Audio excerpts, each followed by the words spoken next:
New शिखर classes bye Sonu sir में आप सब लोगों का बहुत बहुत स्वागत है। मैं सोनू कुमार भारती आज फिर एक नई वीडियो के साथ आपके सामने हाजिर हूँ। आज जान लेते हैं भारत का इतिहास, जो कि एसएससी जीडी पुलिस कांस्टेबल बहुत ज़्यादा इम्पोर्टेंट क्वेश्चंस मिलेंगे, जो कि सारे के सारे एनसीईआरटी के क्वेश्चंस हैं। आगे बढ़ते हैं और जान लेते हैं पहला क्वेश्चन। निम्नलिखित में से दिल्ली का पहला तुगलक सुल्तान कौन था? निम्नलिखित में से दिल्ली का पहला तुगलक सुल्तान कौन था? तो पहला तुगलक सुल्तान कौन था? गयासुद्दीन तुगलक। इसमें थोड़ा सा और जान लेते हैं।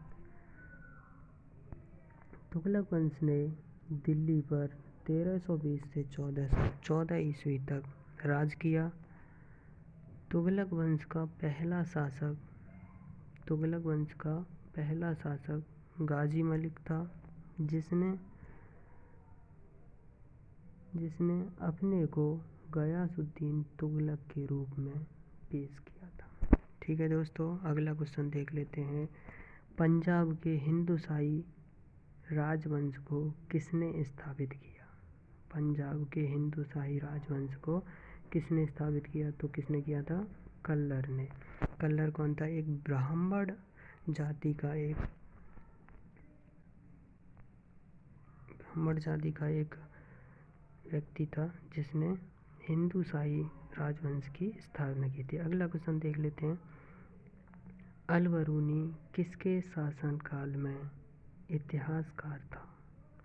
अल-बरूनी किसके शासनकाल में इतिहासकार था? तो किसके काल में था? महमूद गजनवी शासनकाल में। हाँ दोस्तों, महमूद गजनवी के बारे में जान लेते हैं। तो महमूद गजनवी ने 1000 ईस्वी से 1027 ईस्वी तक 17 बार आक्रमण किया था भारत पर। ठीक है दोस्तों, 17 बार आक्रमण किया था, जिसमें सबसे इम्पोर्टेंट आक्रमण था 16वां आक्रमण। कौन सा आक्रमण था? 16वां आक्रमण। ठीक है, जिसमें क्या था? सोमनाथ मंदिर की क्या लूटपाट की थी, जिसमें भारी मात्रा में धन लूटा गया था। अगला क्वेश्चन देख लेते हैं। भारतीय इतिहास में बाजार नियमों मूल्य नियंत्रण पद्धति की शुरुआत किसने की थी? तो किसने की थी? अलाउद्दीन खिलजी ने। अगला क्वेश्चन देख लेते हैं। राज्य संबंधों में उलेगमा के दखल का विरोध किस सुल्तान ने किया था? हाँ दोस्तों, उलेगमा के दखल का विरोध किस सुल्तान ने किया था? किसने किया था? अलाउद्दीन खिलजी ने। ठीक है दोस्तों, अगला क्वेश्चन देख लेते हैं। मोहम्मद गौरी का अंतिम आक्रमण किसके विरुद्ध हुआ था? मोहम्मद गौरी का अंतिम आक्रमण किसके विरुद्ध हुआ था? पंजाब के खोखर। आगे जान लेते हैं। यह एक जनजाति थी जो पंजाब में रहा करती थी। आगे देख लेते हैं। 1206 ईस्वी में मोहम्मद गौरी ने पंजाब के खोखर जनजाति के विद्रोह को दबाने के लिए भारत पर अंतिम आक्रमण किया तथा इस अभियान के दौरान दमयक पश्चिमी पाकिस्तान के पास गौरी की हत्या कर दी गई थी। गौरी इस समय सिंध नदी के किनारे नमाज पढ़ रहा था। क्या कर रहा था? नमाज पढ़ रहा था। तो ये बहुत ज़्यादा इम्पोर्टेंट क्वेश्चन बनता है कि मोहम्मद गौरी की जो हत्या की गई थी, कहाँ पे की गई थी, किस तरीके से की गई थी। तो ये भी आप लोग याद रखेंगे। ठीक है दोस्तों, आगे बढ़ते हैं। अगला क्वेश्चन देख लेते हैं। अगला क्वेश्चन हमारा रहेगा 7वां क्वेश्चन। तैमूर लंग ने किसके शासनकाल में भारत पर आक्रमण किया? तैमूर लंग ने भारत पर किसके शासनकाल में आक्रमण किया था? ठीक है, तो किसके शासनकाल में किया था? नासिरुद्दीन महमूद तुगलक के शासनकाल में। इसमें थोड़ा और डिटेल से जान लेते हैं। तुगलक वंश के अंतिम शासक नासिरुद्दीन महमूद के समय 1394 ईस्वी से 1414 ईस्वी तक सन 1398 ईस्वी में तैमूर लंग ने भारत पर आक्रमण किया। यह आक्रमण तुगलक वंश के लिए घातक सिद्ध हुआ था, जिससे तुगलक वंश का सर्वनाश हो गया था। ठीक है दोस्तों, अगला क्वेश्चन देख लेते हैं। अमीर खुसरो ने किसके विकास में अग्रगामी की भूमिका निभाई थी? अग्रगामी की भूमिका निभाई थी तो किसकी?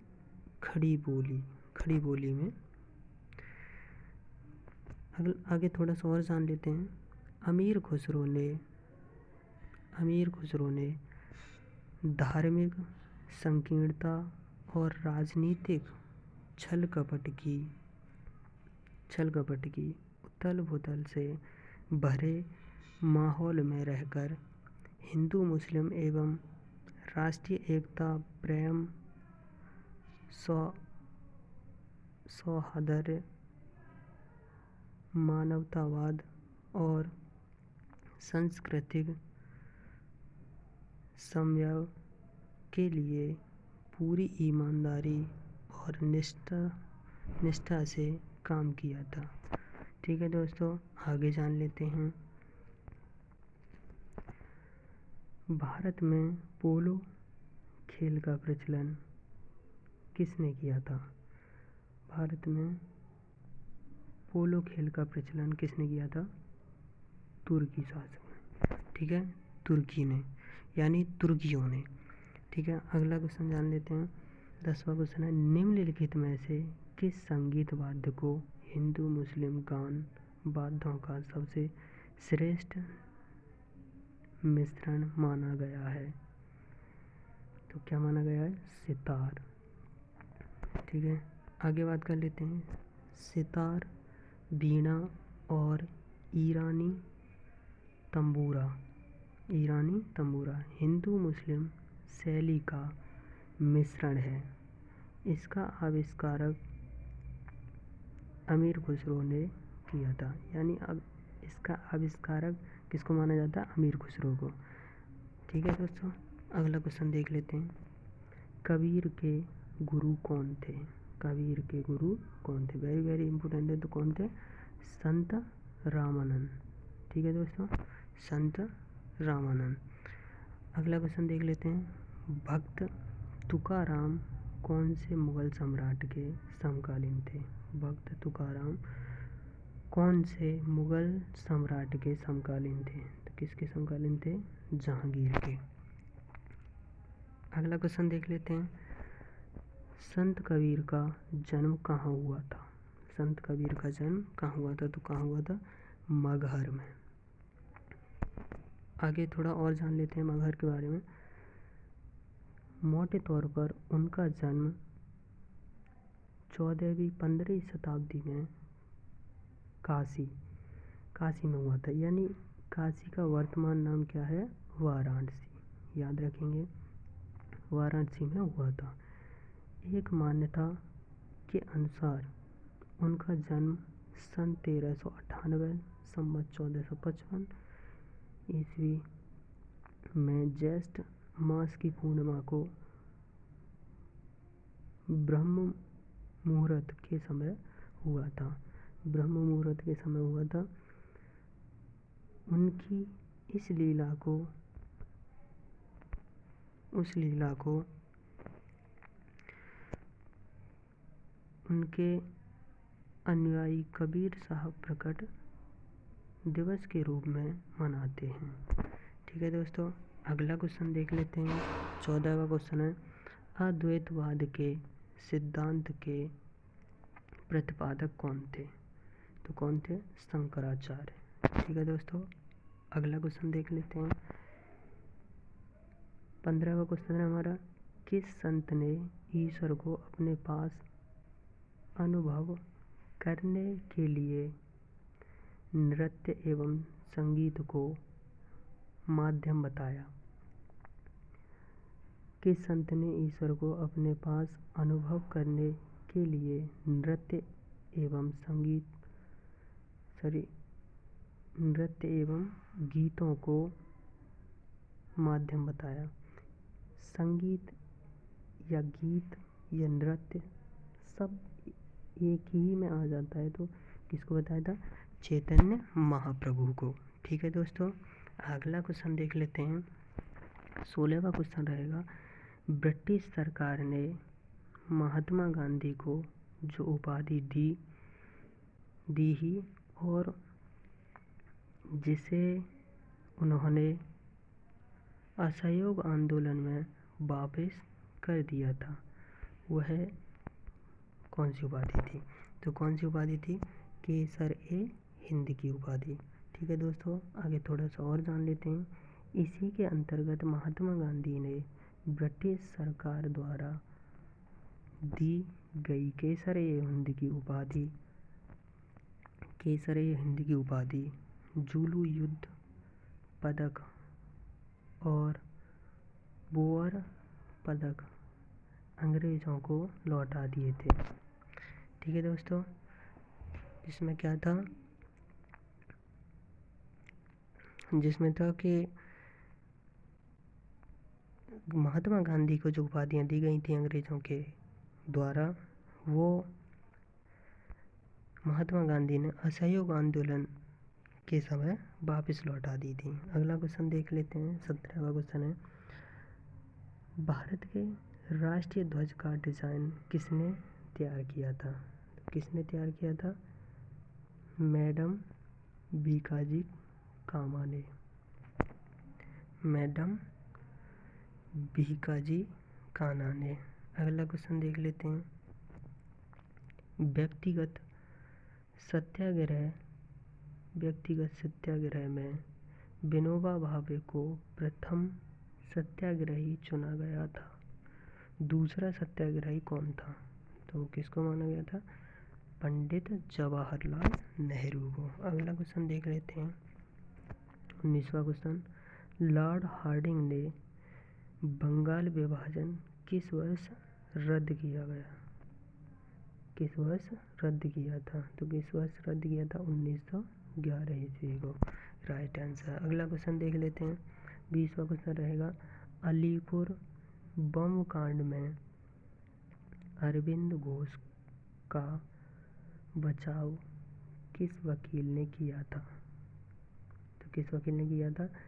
C.R. दास ने। इसमें और थोड़ा और डिटेल से जान लेते हैं। अलीपुर बम कांड षड्यंत्र मुकदमे में मुख्य आरोपी अरविंद घोष का बचाव किया था देशबंधु चित्तरंजन दास ने। देशबंधु चित्तरंजन दास ने। अगला क्वेश्चन देख लेते हैं। मुस्लिम लीग का प्रथम अध्यक्ष कौन था? मुस्लिम लीग का प्रथम अध्यक्ष कौन था? आगा खां। ठीक है, अगला क्वेश्चन देख लेते हैं। अभिनव भारत नामक अंग्रेज विरोधी संगठन की स्थापना किसने की थी? तो किसने की थी? V.D. सावरकर ने। किसने की थी? V.D. सावरकर ने। थोड़ा और जान लेते हैं। अभिनव भारत समिति यंग इंडिया सोशलिस्ट सोसाइटी 1904 में विनायक दामोदर सावरकर और उनके भाई गणेश दामोदर सावरकर व नारायण दामोदर सावरकर द्वारा स्थापित एक गुप्त समाज था। एक गुप्त समाज था। ठीक है दोस्तों, आगे बात करते हैं। अगला क्वेश्चन देख लेते हैं। किसने मोहम्मद अली जिन्ना को हिंदू मुस्लिम एकता का दूत कहा था? हिंदू मुस्लिम एकता का दूत कहा था। तो किसने कहा था? सरोजनी नायडू ने। अगला क्वेश्चन देख लेते हैं। सूरत की फूट के बाद कांग्रेस किसके हाथ में आ गई थी? सूरत की फूट के बाद कांग्रेस किसके हाथों में आ गई थी? तो किसके हाथों में आ गई थी? नरम दल वालों के हाथ में। नरम दल और गरम दल दो भागों में बट गया था। आगे अगला क्वेश्चन देख लेते हैं, 25वां क्वेश्चन। राजनीतिक स्वतंत्रता राष्ट्र की प्राणवायु है, यह कथन किसका है? राजनीतिक स्वतंत्रता राष्ट्र की प्राणवायु है, यह कथन किसका था? तो किसका था? अरविंद घोष का। ठीक है दोस्तों, आज के लिए इतना ही काफ़ी है। और हमारी वीडियो आपको अच्छी लगे तो हमारे चैनल को सब्सक्राइब करें, वीडियो को ज़्यादा से ज़्यादा लाइक करें और शेयर करना तो बिल्कुल ना भूलें। Thanks for watching.